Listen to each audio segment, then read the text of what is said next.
सर्वविद्यानिधिर्विनायकः कार्यारंभे सदा तस्मै गणेशाय नमो नमः. तर आपण मागच्या वेळी अमूर्त आवरण कशा पद्धतीने होतं आणि अमूर्त आवरणाची जी चरकोक्त उदाहरणे आहेत ती समजून घेण्याचा प्रयत्न करत होतो. त्यामध्ये आता श्लोक क्रमांक 206 त्यामध्ये प्राणावृत्त उदानाचं जे वर्णन चालू आहे ते आपण आता समजून घेण्याचा प्रयत्न करूया. प्राणावृत्त उदान त्याचे लक्षण काय पद्धतीने सांगितले त्यांनी. शिरोग्रह प्रतिशायो निश्वास उश्वास संग्रह रुद्रोको मुखशोषस्य अपि उदाने प्राण संवृते.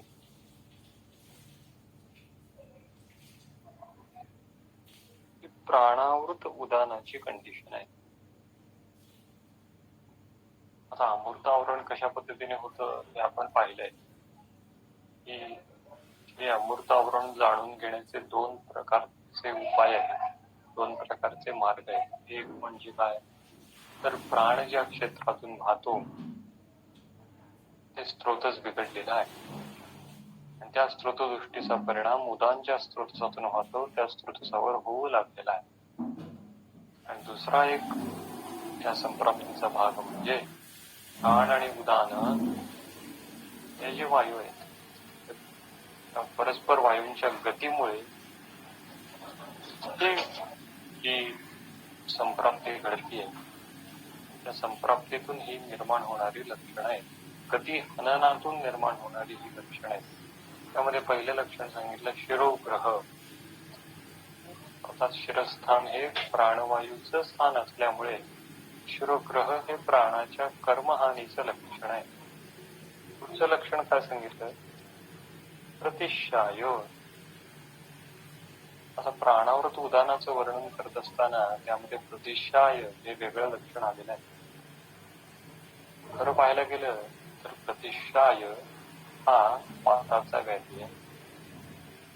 प्रतिशाय म्हटलं की कफ, प्रतिशाय म्हटलं की नासास्त्राव आणि त्यामुळे कफहर चिकित्सा, कफग्न चिकित्सा हा विचार ढोबळमानाने आपल्याकडून समोर येतो.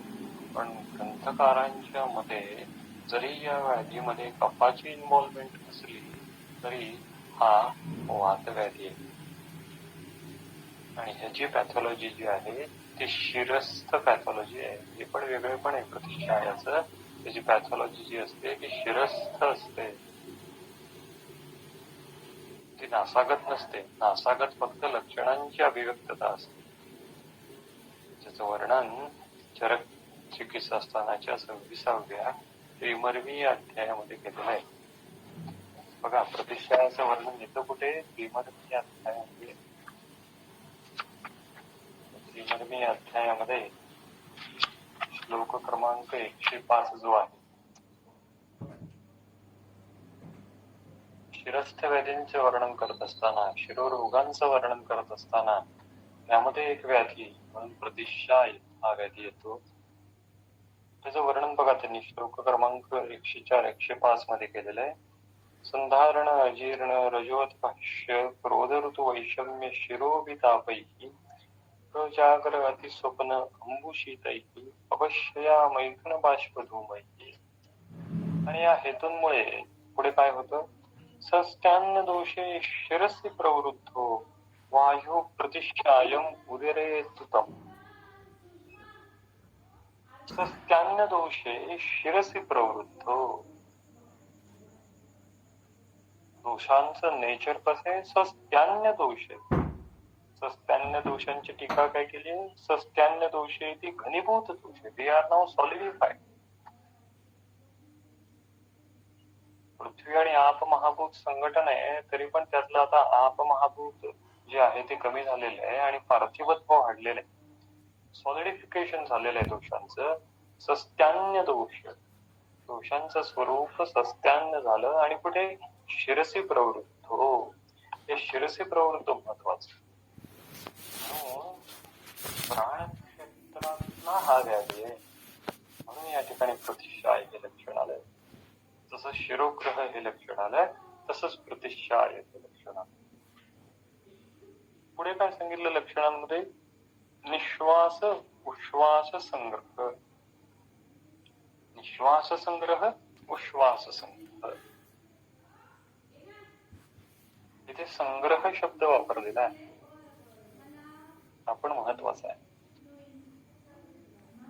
ग्रह शब्द आलेला.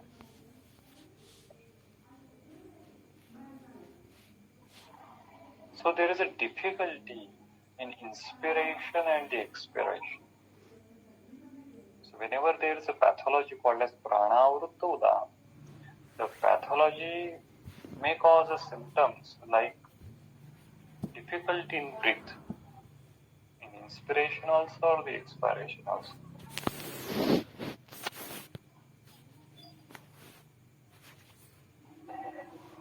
पुढे लक्षण सांगत असताना हृदरोग, हृदरोग. प्राणावृत्त उदानाचं एक लक्षण हृदरोग आहे.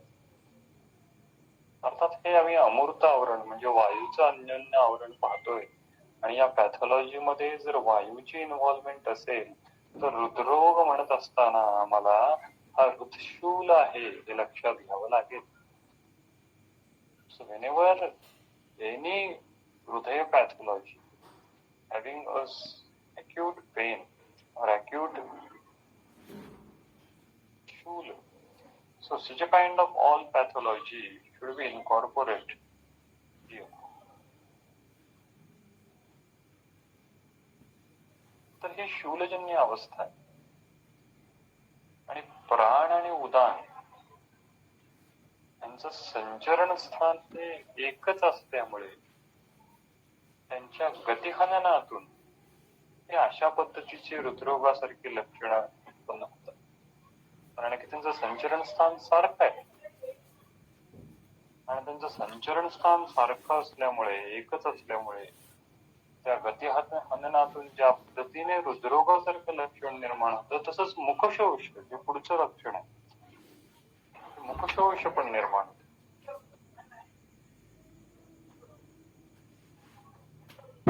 प्राण उदान यांचं संचरण स्थान हृदय आहे, तसंच कंठही आहे, मुखही आहे.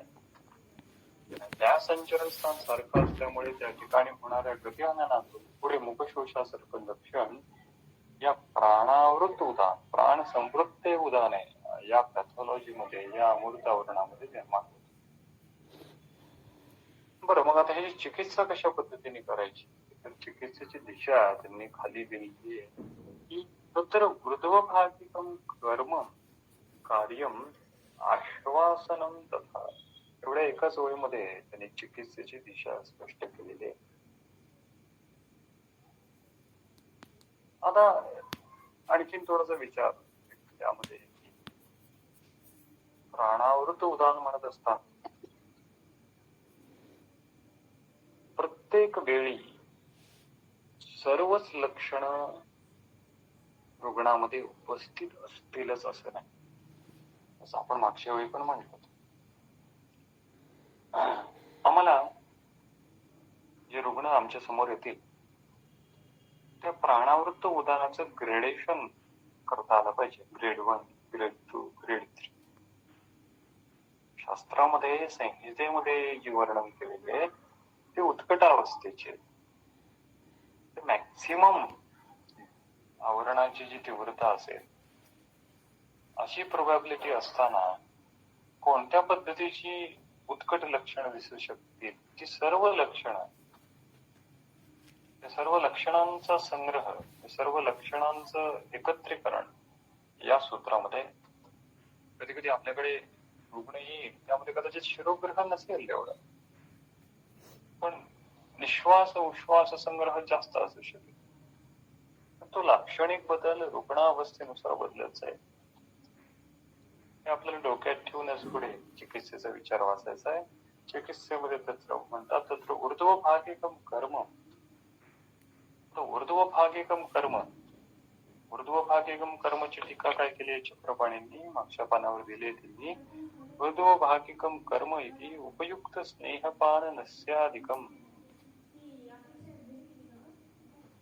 तर स्नेहपान नस्यादि कर्म, अभ्यंग, परिस्वेद, स्नेह, नस्य एक्सेट्रा ही सर्व कर्म म्हणजे ऊर्ध्वभागिकम कर्म.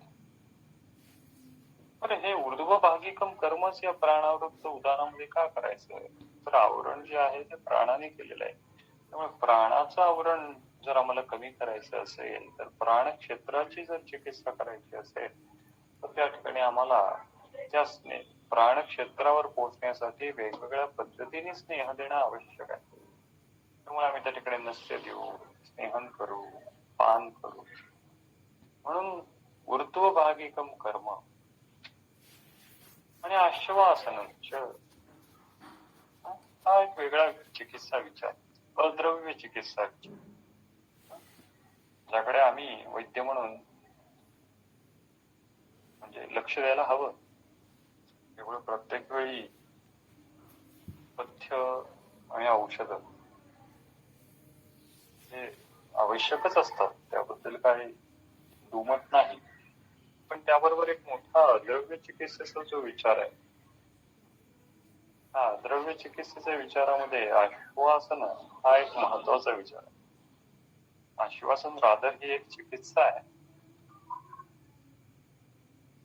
म्हणून प्राणावर तो उदाहरणामध्ये आश्वासन सांगितलं, घाबरू नकोस, काय होत नाही. तर हा विषय प्राणावर तो उदाहरणाच्या संदर्भात त्यांनी सांगितलाय, आश्वासने चिकित्सा. पुढे उदाहरणावृत्त प्राणाची चिकित्सा सांगताना परत त्यांनी आश्वासन द्यायला सांगितलं. So whenever there is a combination of pathology of अन्योन्य आवरणा involving either the prana and the udana and the vice versa, so in that condition the symptom may aggravate. आणि सिम्पटमची सिव्हिरिटी जास्त असल्यामुळे अल्पसत्व व्यक्तींमध्ये कदाचित लक्षणांची तीव्रता जास्त दिसू शकेल. म्हणून अल्पसत्वांसाठी, त्या अवरसत्वांसाठी आश्वासन देणं आवश्यक आहे. म्हणून या ठिकाणी आश्वासन हा वेगळा शब्द वापरला, काउन्सलिंग हा वेगळा शब्द वापरला.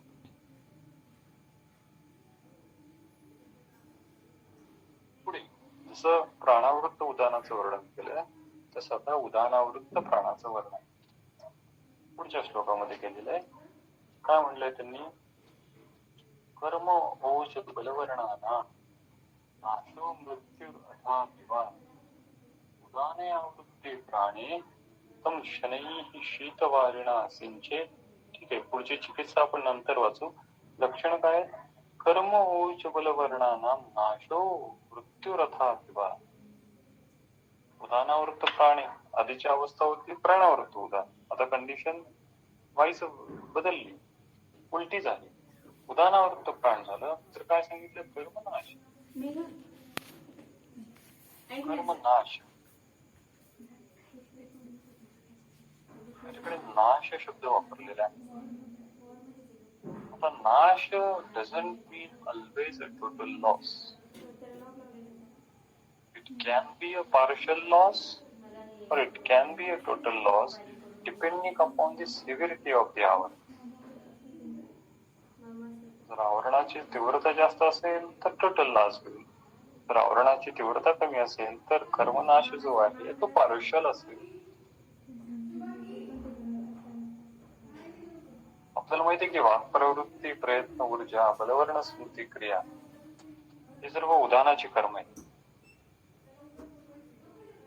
त्यामुळे उदाहरणावृत्त प्राणामध्ये उदाहरण कर्म क्षय आपल्याला दिसतोय. म्हणून कर्मनाश. पुढे काय म्हटलं? ओजनाश. ओजनाश पण depending upon the severity of आवरण पार्शल असेल किंवा कम्प्लीट असेल. अपर ओजाचा जर लॉस होईल सुरुवातीच्या स्टेजमध्ये किंवा नंतर पर ओजाचा लॉस होईल. ओजनाश. ओजनाशाची वेगवेगळी कारण शास्त्रामध्ये सांगितलेले बघा. आता ओज हा वेगळा विषय आहे. ओजाचं विवरण किंवा ओजाचं अध्ययन, ओजाचं चिंतन आपण नंतर कधीतरी करू. पण या पॅथॉलॉजी मध्ये, उदाहरणावृत्त प्राणाच्या पॅथॉलॉजी मध्ये ओजनाश हा शब्द त्यांनी या ठिकाणी वापरलेला आहे. म्हणजे इट इंडिकेट्स द सिव्हिरिटी. प्राणावृत्त उदाहरणामध्ये अशा पद्धतीची लक्षणांची तीव्रता नव्हती. ते आता उदाहरणावृत्त प्राणामध्ये आले. ओजनाशा.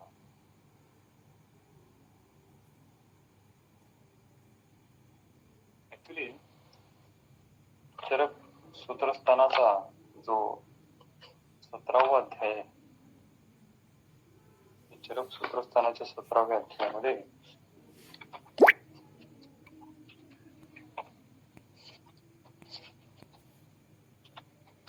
यंता शिरसी अध्याय सूत्र क्रमांक 76-77 पेज नंबर 103 ओजनाशाची कारण दिलेली. व्यायामो अनुशनं चिंता वृक्षाल्प प्रमिताशनं वातातप भयं शोको वृक्षपानं प्रजाग्रह कपशोणित शुक्राणां मलानां च तिवर्तनं कालो भूतोपघातस्य ज्ञातव्या क्षय हेतवा. ऍक्च्युली ते या कारणामुळे ओजक्षय होतो असं म्हणत असताना आता जी आपण पॅथॉलॉजी वाचतोय उदाहरणावृत्त प्राण, तर तशा पद्धतीची पॅथॉलॉजी शरीरामध्ये घडत असणार आहे. जो वातप्रकोप होतो तर वातप्रकोपाचं स्वरूप उदाहरणावृत्त प्राण अशा पद्धतीने असणार आहे आणि त्या संप्राप्तीतून पुढे ओजनाश होत राहणार आहे. शास्त्रामध्ये ओजनाश ही टर्मिनॉलॉजी जशी वापरलेली आहे तसेच त्याचप्रमाणे ओज संस्त्र ही पण एक पॅथॉलॉजी आहे. संस्त्र पण एक पॅथॉलॉजी. याच अध्यायामध्ये चरकसूत्र 17व्या अध्यायामध्ये श्लोक क्रमांक जो 60 आहे त्या 60 श्लोकामध्ये या ओजो संस्त्राचं वर्णन केलेलं आहे. नंबर 102 वातश्लेष्मक्षये पित्तम देहोजः संस्रेचरे ग्लानी इंद्रिय दौर्बल्यम तृष्णा मूर्छां क्रियाक्षयम्.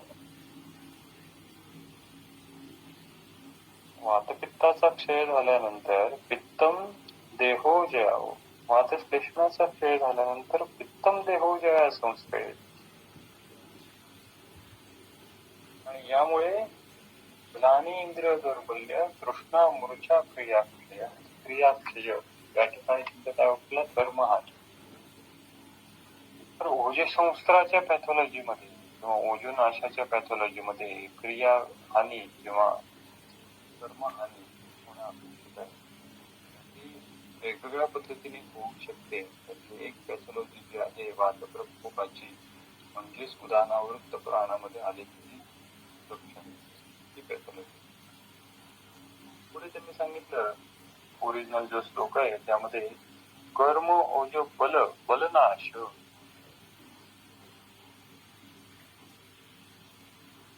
बलनाश उदाहरणावृत्त प्राणामध्ये बलनाश होतो. आपल्याला माहिती आहे याच अध्यायामध्ये स्थितीस्थानाच्या 28व्या अध्यायामध्ये सूत्र क्रमांक जे 234 आहे त्यामध्ये काय म्हटलंय? विशेषात जीवितम प्राणी उदाने संस्कृतम बल. बल जे आहे ते उदाहरणावर आश्रित आहे. बघा ही थोडीशी खूप समजून घेण्यासाठी कदाचित किचकट संकल्पना वाटू शकते पण ही महत्वाची संकल्पना आहे. आम्ही चरकसूत्र 17व्या अध्यायामधला श्लोक एक वाचलेला असतो. प्राकृतस्तु बलम श्लेष्मा, प्राकृत श्लेष्म्याला बल म्हणतात. पण चिकित्सा स्थानाच्या 28व्या अध्यायामध्ये जेव्हा आम्ही येतो तेव्हा आम्ही काय वाचतो?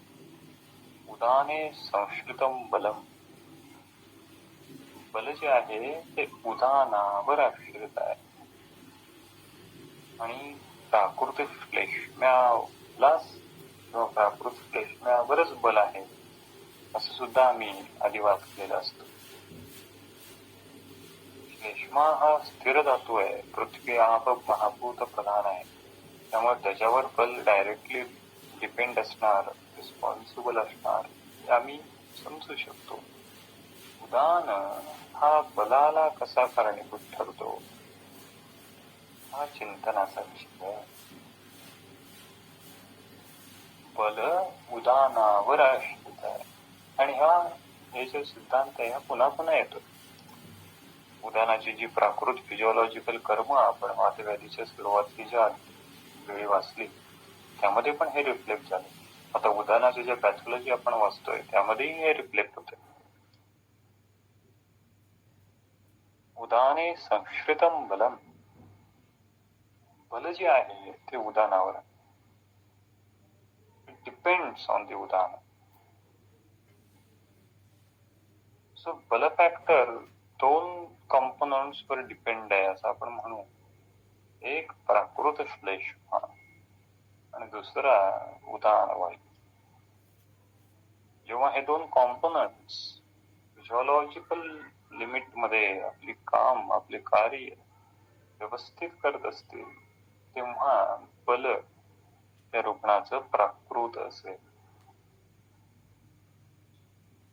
But still the question remains, how Udan plays a role in regulating the bala of the individual.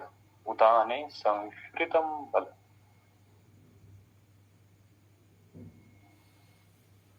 तर बघा, तुम्हाला या विषयाने हे थोडीशी चिंतनाला एक किंवा बुद्धीला खुराक असं समजा की हा विषय आपल्या पुढे, तर आपण या विषयाच्या दृष्टिकोनातून कशा पद्धतीने चिंतन करू शकू की उदाने संश्रितम बल.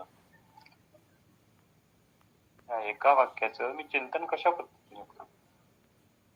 मग बल संदर्भातले काही संदर्भ मला आणखीन मिळतात का, उदानाच्या संदर्भातले आणखीन काही संदर्भ मला मिळतात का, त्या अनुषंगाने मी ही जी गुत्ती आहे, मी हे जे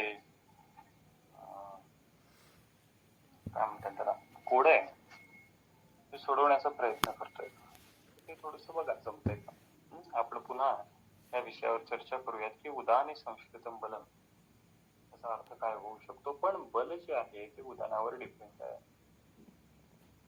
the power of your muscle स्नायू work against gravity called as the bala practically, and this power comes from the udana because the udana gives the prayatna urja or the bala. आपण रुग्णाला हात वर करायला सांगतो आणि तो रुग्ण हात वर करतो. हे काय, हे उदानाचं बलकर्म आहे. आमच्या पुढे जेव्हा पक्षाघाताचा रुग्ण येतो तेव्हा त्यामध्ये उदान कर्माची हानी होते आणि त्यामुळे आम्ही रुग्णाला किंवा रुग्ण व्हॉलंटरीली पण हात वर उचलू शकत नाही, पायावर उचलू शकत नाही, पायाने चालू शकत नाही. Y, there is Udaan कर्मक्षय, there is बलक्षय. हा जो कर्मक्षय आहे, हा जो बलक्षय आहे, ती बलहानी आयदर पार्शल किंवा कम्प्लीट असू शकते. पण उदानावृत्त प्राणामध्ये बलहानी होते. पुढे कर्म जो बल वर्णाना वर्णनाश. So varna is also contributed by the udana. So in this pathology of udanavritta prana, there is a partial or total varnanash. अशा पद्धतीची पॅथॉलॉजी होऊ शकते. आणि पुढे एक लक्षण सांगितलंय, कर्मोज बल वर्णाना नाशो मृत्यूरथापिवा. बघा लक्षण काय सांगितली, काय असं वेगळं लक्षण आहे बरं, काही नाही. ओज बलवर्ण यांचा नाश होणं किंवा मृत्यू उदानावृत्त प्राणामध्ये. सो द मृत्यू और the death it indicates the advanced final stage. आधीच जे प्राणावृत्त उदानाचं वर्णन आहे त्यामध्ये मृत्यू हे लक्षण नाही, पण आता उदानावृत्त प्राणात हे लक्षण आलेलं आहे. So it indicates the severity of the udanavritta as compared to the pranavritta. And it is the only one place with regard to the avrana that there is a description or there is a indication or there is a mentioning of mrityu as a symptom. उदानावृत्त प्राण कर्मोज बलवर्णानां नाशो मृत्युरथापिवा. does it mean? What is the clinical relevance of this? So this condition called as Udana Vritta Prana seems to be a pattern, seems to be what we can say, require intensive care. It's an emergency condition. एका बाजूने ही emergency condition आहे असं आम्ही म्हणतो, आणि या उदाहरणावृत्त प्राणाची चिकित्सा काय सांगितलेली आहे बघा बरं. खाली त्याची चिकित्सा पुढे सांगितली, शनैः शीतवारिणा सिञ्चेत् आश्वासेच्चैनं सुखं चैव उपपादयेत्. चिकित्सा काय सांगितली आता या उदाहरणावृत्त प्राणाची. तं शनैः शीतवारिणा सिञ्चेत्. तं म्हणजे त्याला, शनैः हळूहळू, शीतवारिणा सिंचेत, थंड पाणी जे आहे ते शिंपडायचे. So whenever there is altered consciousness, अशी कंडिशन असते, त्यामध्ये आपण काय करतो नॉर्मली फर्स्ट एड म्हणून चेहऱ्यावर थंड पाणी शिंपडतो. तर ते चेहऱ्यावर जे थंड पाणी शिंपडण्याचा जो प्रकार आहे त्याचंच वर्णन त्यांनी या ठिकाणी केलं, sprinkling of the cold water. त्यावेळी अपेक्षा काय आहे, तर शीतजलाच्या स्पर्शाने वायूचा क्षोभ होऊन ते जे गतिहनन झालेलं आहे ते गतिहनन काही प्रमाणात तरी नष्ट होईल. शनैः म्हणजे पुन्हा पुन्हा आम्हाला ते टाकत राहायचंय. Still patient gets the consciousness. तर शनैः शीतवारिणा सिंचेत, अर्थात हे आवरण जे झालेलं आहे ते आवरण तत्कालिक कमी करण्याचा हा उपाय आहे. पुढे काय म्हटलंय, आश्वासेच्चैनं कन्सोल द पेशंट. त्यामुळे बघा, आश्वासन हा शब्द किंवा आश्वासन ही चिकित्सा म्हणून प्राणावृत्त उदानामध्ये येतो, तसं त्याच पद्धतीने उदानावृत्त प्राणामध्येही येतो. कन्सोल द पेशंट आणि सुखम चैव उपपादयेत्. हे जे आश्वासन जे आहे ते सुखकारक असे असू शकते. So give him good advice and console him. So in such a way that he feels better. तर रुग्णाला पॉझिटिव्ह थॉट दे. हे महत्वाचं आहे. एक वैद्य म्हणून समाजामध्ये वावरत असताना किंवा वैद्य म्हणून पुढे प्रॅक्टिस करत असताना की आम्हाला आमच्या रुग्णाला एक पॉझिटिव्ह व्हाइब्स किंवा एक चांगल्या पद्धतीने काउन्सिलिंग करता आलं पाहिजे. म्हणजे ते हिपोक्रेटिव्ह जे वाक्य आहे, treat really, comfort mostly, but console always. तर हे कन्सोल ऑलवेज जे आहे, भले तो रुग्ण कोणत्याही व्याधीचा असेल पण त्याला कन्सोल करणं वैद्य म्हणून आपल्या चिकित्सेचा तो एक अविभाज्य भाग आपण समजला पाहिजे. पुढच्या श्लोकामध्ये उदानावृत्त अपान याचं वर्णन केलेलं आहे. ऊर्ध्वगेन आवृते अपाने छर्दी श्वासादयो गतः स्युवातेः तत्र पश्चादि भोज्यं चैव अनुलोमयेत्. इथे लक्षण काय सांगितले उदानावृत्त अपानामध्ये? श्वास, छर्दी, म्हणजे इथे उदानाच्या कर्माची, म्हणजे जो आवरक आहे त्या आवरकाच्या कर्माची वृद्धी आहे. तिथे अपानाचं एकही लक्षण नाही, म्हणजे आवृताच्या कर्माची हानी आहे. बघा, शर्दी श्वासादयो गता, आदयो हो. त्यामुळे उरस्थानामध्ये, ऊर्ध्वामाशयामध्ये अभिव्यक्त होणारे इतर जे अन्य विकार आहेत ते सर्व या ठिकाणी इन्कॉर्पोरेट करायचे आहेत. उदानावृत्त अपान, श्वास, छर्दी आणि तत्समन आमाशयजन्य उरस्थानगत होणारे विकार याची चिकित्सा काय करायची? स्युवाते तत्र बस्त्यादी भोज्यं चैव अनुलोमयेत्.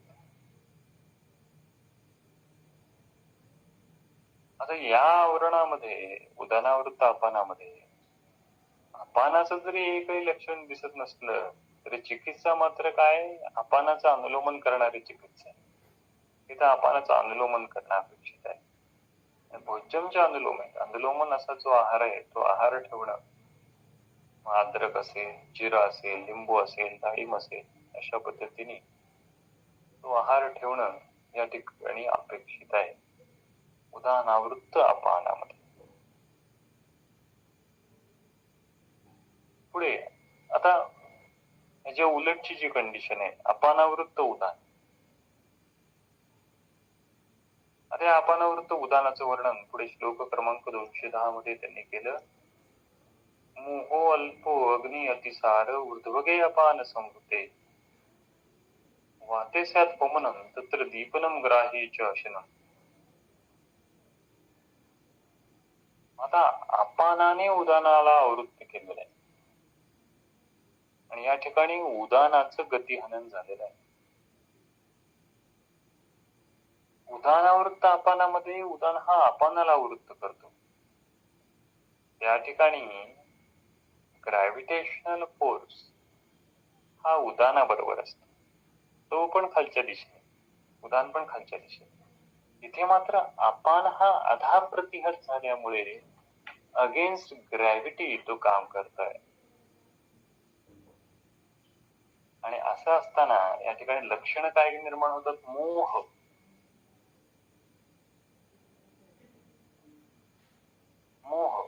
मोह म्हणजे काय? कार्यम अकार्यम अनभितज्ञ. तो काय करावं हे कळत नाही, अशी अवस्था. Disoriented stage, delirium, confused stage, ही जी स्टेज आहे ती मोहाची स्टेज. पुढे आपण वातरक्त अध्याय वाचणार आहोत. त्या वातरक्ताचा प्रधान उपद्रव मोह सांगितलेला. तो कशा पद्धतीने तो आपण त्या ठिकाणी पाहू. पण या ठिकाणी अपानावृत्त उदानामध्ये मोह हे लक्षण आहे.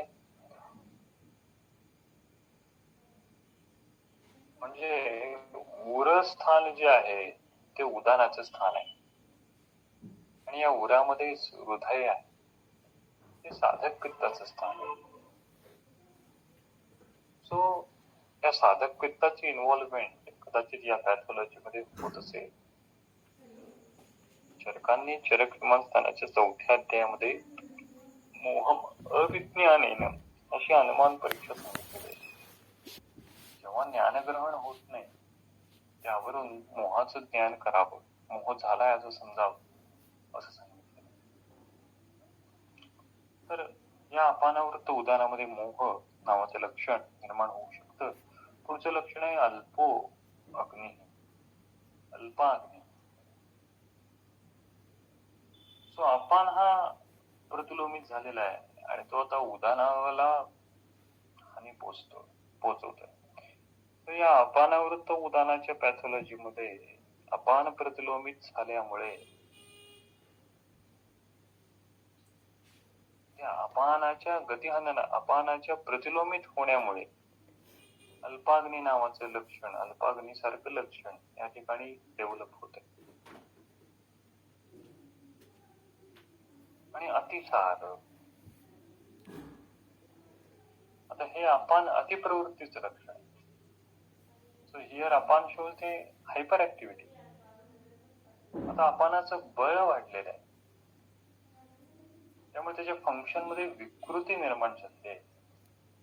हा अतिसार केवळ द्रवमल प्रवृत्ती एवढाच नाही, तर त्याबरोबर मल्टिपल अतिसाराची वेग येणं हे पण या ठिकाणी अपेक्षित असेल. कारण मलाला पिंडित अवस्था तृतीय अवस्था पाकामध्ये प्राप्त होते.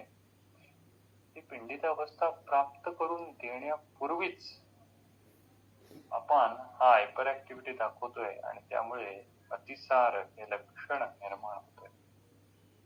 त्यामुळे मोह अल्पो अग्नी ही अतिसार ऊर्ध्वगे अपान संवृते आणि त्याची चिकित्सा काय?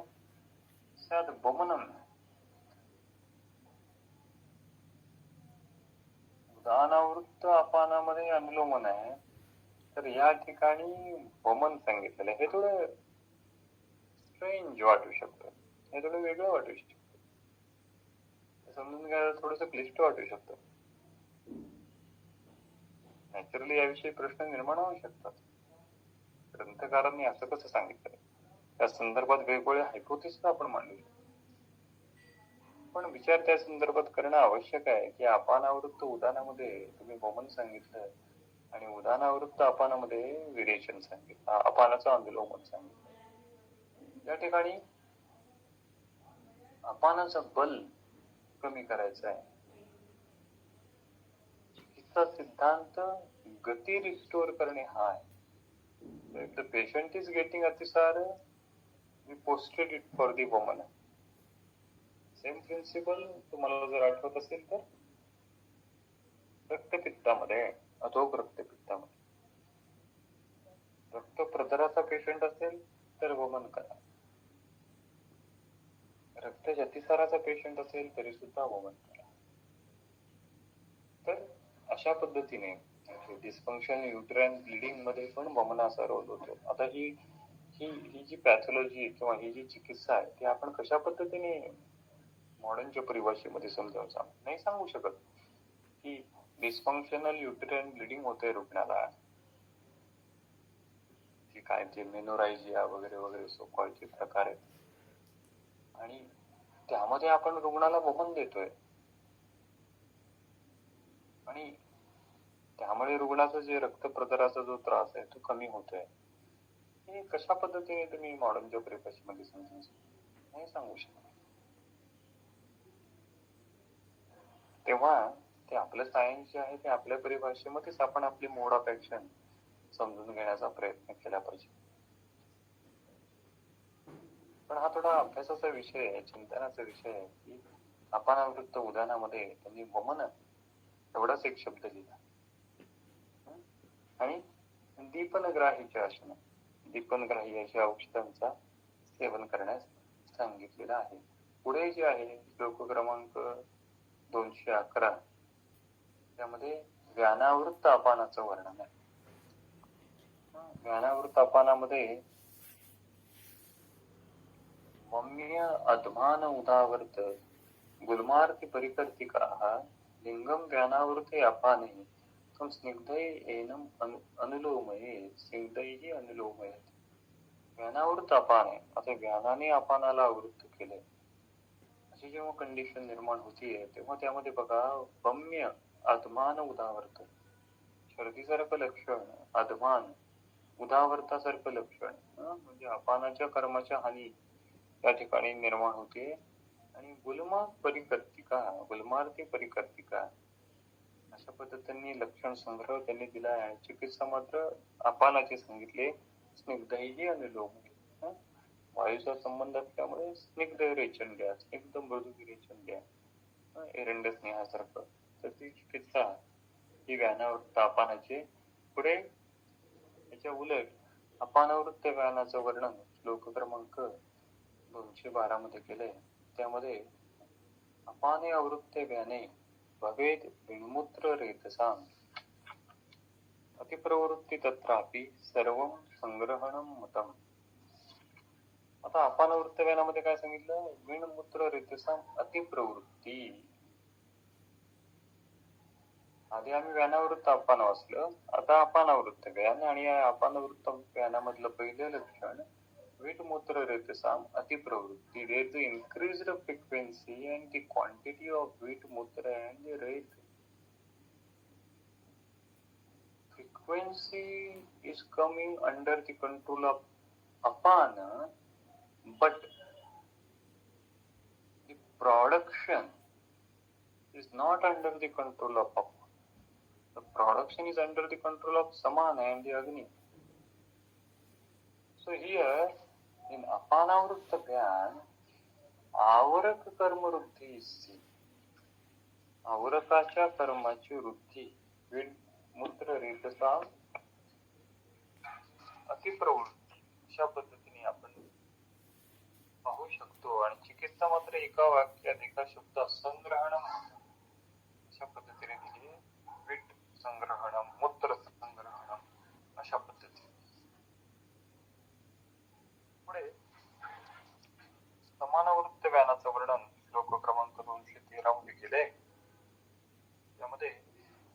मूर्छातंत्रा प्रलापो भंगसादो अग्न्यो ओजो बलक्षयः समानावृत्ते ज्ञाने. ही जर लक्षणं आपण पाहिली, मूर्छातंत्रा प्रलाप अंगसाद, so most of these symptoms are आवृत्त व्यान कर्म क्षय इंडिकेटिंग. त्यामुळे यामध्ये आवृत्त वायू आहे, व्यान वायू, त्याच्या कर्माचा क्षय झालेला आपल्याला दिसतो. मूर्छातंत्रा बलक्षय, मूर्छातंत्रा. So here मूर्छातंत्रा are due to the धातुक्षय. धातुक्षयामुळे मूर्छा आणि तंद्रा हे लक्षण या ठिकाणी निर्माण होते. प्रश्न असा आहे की धातुक्षयजन्य अवस्था या ठिकाणी का बरं निर्माण होत असेल या पॅथॉलॉजी मध्ये समानावृत्त व्यानाच्या? बिकॉज द व्यानवायू इज कॅरिंग द रेसो molecule to each and every dhatu cell. So if there is an obstruction in the gati of vayu, then ultimately it results into the hampering of the portion or hampering of the nourishment of the dhatus. That's why due to the portion abhav, it causing the balakshaya and it causing the dhatukshaya, which ultimately result in the murcha, tandra kind of symptoms. हे जी लक्षण आहेत ते धातुक्षयामुळे निर्माण होणाऱ्या वात प्रकोपाची लक्षण आहेत आणि त्यातून समानावृत्त व्यानाची पॅथॉलॉजी या ठिकाणी निर्माण झाली. मूर्छा हे लक्षण कदाचित वेगळ्या कारणाने पण असू शकते इतर पॅथॉलॉजी मध्ये. या पॅथॉलॉजी मध्ये व्यानाच्या कर्माची हानी झाली आहे. व्यानाचे कर्म जे आहे ते प्रत्येक धातूला, प्रत्येक सेलला पोषण पुरवणं या ठिकाणी होत नाहीये सम्यक रीती. या पोषण अभावामुळे बलक्षय, मूर्छा हे लक्षण निर्माण होते.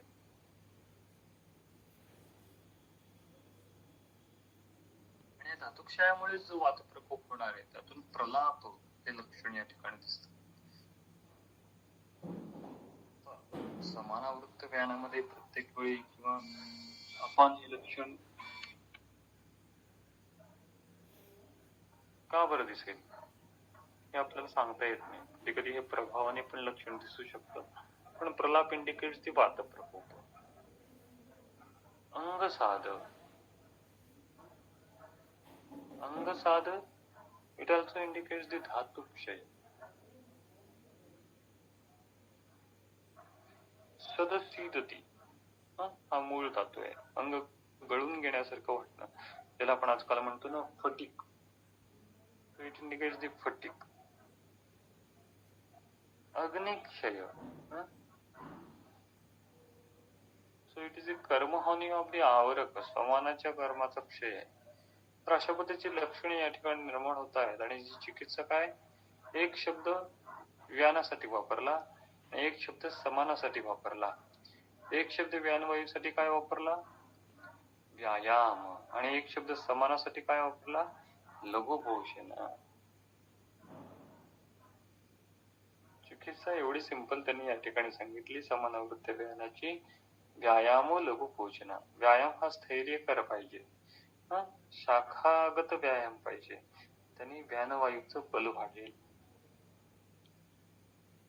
ओके, तर आता पुढची कंडिशन जी आहे ती उदानावृत्त व्यानाची. श्लोक क्रमांक 215. स्तब्धता अल्पता अग्निः स्वेद चेष्टाहानि निमीलनम् उदानावृत्त व्याने तत्र पथ्यम मितम लघु. या ठिकाणी उदानावृत्त व्यान अशी पॅथॉलॉजी घडतीये. व्यान इज रिस्पॉन्सिबल फॉर गती. सर्वाः क्रियाः तस्मिन् प्रतिपत्ताः शरीरेण. आणि या गतीमागचे इफर्ट, प्रयत्न, इच्छा जे आहेत त्या उदानाच्या. गती व्यानामुळे, गतीमागचे जे प्रयत्न आहेत, गतीमार्ग मागचे जे इफर्ट्स आहेत ते उदानाचे आहेत. So in this pathology called as Udanavritta Vyana, both components that are efforts and the movements are going to be hampered because the responsible vayus respectively for efforts and the movements are involved in such a kind of pathology. So that's why the ultimate end result is stabdhata. Nothing will move. Vyan is actually responsible for the movement and it is getting avritta by the udana. असे patient येतात. ग्रह मान हलवता येत नाही, खांदे हलवता येत नाहीत, उठून बसायचं म्हणलं तरी जमत नाही. पेशंट म्हणतो खूपच ग्रह आहे, काय हलवता येत नाही. ही जी अवस्था आहे, व्यानाच्या कर्मक्षयाची जी अवस्था आहे, ही व्यवच्छेदन करताना आयुर्वेदीय दृष्टिकोनातून ही स्तब्धता ही उदानावृत्त व्यानामुळे पण असू शकते. पुढे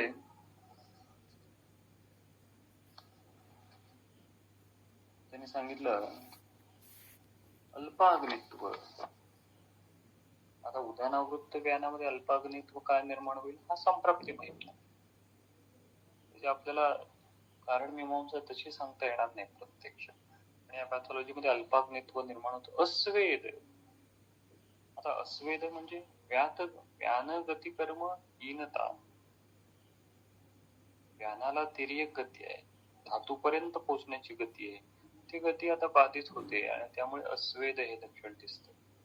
चेष्टा हानी हे पुन्हा एकदा व्यानाच्या कर्महानीचं लक्षण आहे. निमीलिनम हे व्यानाचं कर्म आहे. टॉसिस अर्दितामध्ये पण अशा पद्धतीचे लक्षण निर्माण होते. आता ह्याची चिकित्सा काय? पथ्यम मितम लघु. ऍक्च्युली हे तसं पाहायला गेलं तर ही चिकित्सा डायरेक्टली वायूशी निगडीत नाहीये. पथ्यम मितम लघु हा केवळ आहाराच्या संदर्भात जाणारा दृष्टिकोन आहे. पण फोकस तुम्ही आहारावर ठेवा या संदर्भात असं त्यांनी सांगितलंय की उदानावृत्त ज्ञान असताना पथ्यम मितम लघु याचा अर्थ असा नाही की केवळ पथ्यम मितम लघु देऊन हे आवरण नष्ट होईल, नाही होणार. पण सुरुवात पथ्यम मितम लघु आणि पुन्हा त्या आवरणाच्या संदर्भातली चिकित्सा तुम्हाला करणं अपेक्षित आहे. तर अशा पद्धतीने या ठिकाणी त्यांनी अमूर्त आवरण जे आहे त्या अमूर्त आवरणाचं वर्णन, अमूर्त आवरणाच्या संदर्भात जे वेगवेगळे प्रकार येतात त्याचं वर्णन या ठिकाणी केलेलं आहे. तर पुढच्या वेळी आपण जे मूर्त आवरण आहे ते मूर्त आवरण समजून घेण्याचा प्रयत्न करूयात. आणि मूर्त आवरणाची जी संहितेमध्ये आलेली उदाहरणं आहेत उदाहरणं समजून घेऊन त्यातल्या काही मूर्त आवरणाची चिकित्सा कशा पद्धतीने विशद केलेली आहे. आपल्यालाही आपल्या समोर रुग्ण आल्यानंतर त्या रुग्णाची चिकित्सेचे सिद्धांत या मूर्त आवरणानुसार कशा पद्धतीने डिझाईन करता येतील त्याचा विचार आपण पुढच्या वेळी करूयात. आज आपण इथेच थांबूयात. धन्यवाद.